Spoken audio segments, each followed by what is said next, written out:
Hello friends, welcome back to the fourth part of the topic centroid and center of gravity, where today we are going to solve example number 1, where basically we are going to find out the centroid of this particular T section.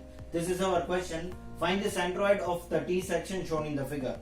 So centroid of this particular two-dimensional figure we are going to find out today, of which dimensions have been mentioned here: 10 centimeter flange and 2 centimeter thickness of the flange. I mean, we can say depth of the flange. Then overall depth of the T section is 15 centimeter, and again depth of the web we can say is 2 centimeter. I mean width of the web. So this is our question, and solution is on the right hand side. So now quickly moving towards the solution. Our first step is to divide this T section. We are having this T section and we are going to divide this into two parts. Here, this is our first part, this is our second part. In this way we have divided this T section. Now our second step here is take two reference axes on the leftmost and the bottommost face of the section. In my previous lecture we understood what is reference axis and what is its use, right? So we'll apply that reference axis on this T section.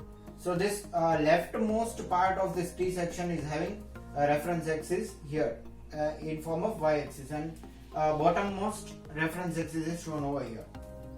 So based on this, taking the reference of this line, this axis, we are going to find the coordinates for centroid. Yes, we are going to find the coordinate of the centroid for this two-dimensional figure, where the entire area of this T section is concentrating. So we can say it as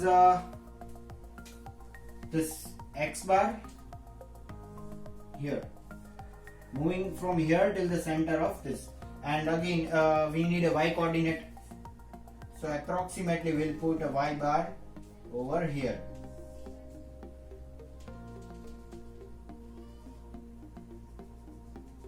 So the point where this both the coordinates coincide is known as G, that is x bar, y bar, or we can say centroid, and that is what is explained over here. The distance of the CG from this reference axis is x bar and y bar.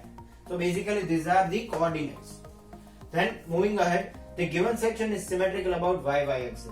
So friends, we understood in a previous lecture that if any section is symmetrical about y axis, then x bar is directly available, and if any section is symmetrical about x axis, then y bar is directly available.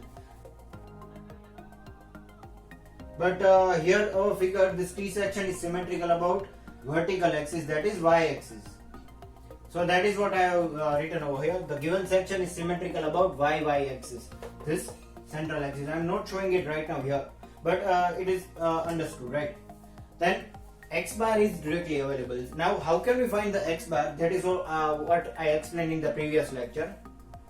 Again, that is exactly half of the major dimension in x-axis, that is 10 divided by 2, that is 5. So we can say that x bar is 5 centimeter, right? So our half of the problem is directly solved. We have got this x bar 10 by 2, 5. So this is our 50% of the numerical solved here. But what we need to calculate is y bar. We need to calculate this portion, this coordinate. So for calculating this, we are having the formula: divide T section into two parts. Yes, that we already have done, 1 and 2. Yes. Okay, leaving this aside, we'll concentrate on the formula first. For calculating the y bar, we are having the formula: y bar is equal to a1 y1 plus a2 y2 upon a1 plus a2. Now what is a1, what is y1, what is a2, what is y2? We'll understand. So basically area of the first portion is a1, and area of second portion, what we have divided, like, is a2. And if we want to calculate the y1, then that is moving in y direction till half of the first portion. And if we want to find out y bar or y2 for second portion, then moving in y axis till center of the second portion. We'll understand this during calculation. Divide T section into two parts, 1 and 2, that we already have done. Part 1. Okay, we're talking about this rectangle. Area A1 is 10 into 2. Yes, we know that 10 into 2. This is the area of first part, right? So it is 20 centimeter square. And for part 2, we have A2 is equal to 13 into 2. Yes, see.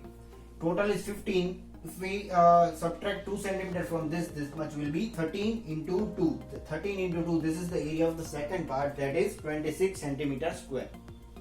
So now we know that in this formula we are having A1, A2 again, but what we need is Y1 and Y2. So in order to calculate Y1 and Y2, at first we'll calculate Y1. So from moving in from the base axis, moving in the Y direction till half of the first portion, that is Y1. Now we know that 15 minus 1, half of this 2 centimeters, 1 centimeter, so 15 minus 1, that is 14 centimeter, right? This is 14 centimeter, that is Y1. So I have written it over here, 15 minus 1, Y1 is equal to 14 centimeter. Now regarding calculation of the Y2, that means again we are moving from here, this axis till half of the second rectangle, second part. So this much. Y2, that will be equal to half of the, we know that this much is 13 centimeter, right? The length of the, or we can say height of the second rectangle. So it is directly 13 divided by 2, we can say it is 6.5 centimeter. So now we also know what is Y1, that is 14 centimeter, Y2, that is, okay, I made a mistake over here. Here it will come Y2. That is 13 by 2 is 6.5 centimeter. Now directly inputting all the values inside this formula, A1 Y1 plus A2 Y2 upon A1 plus A2.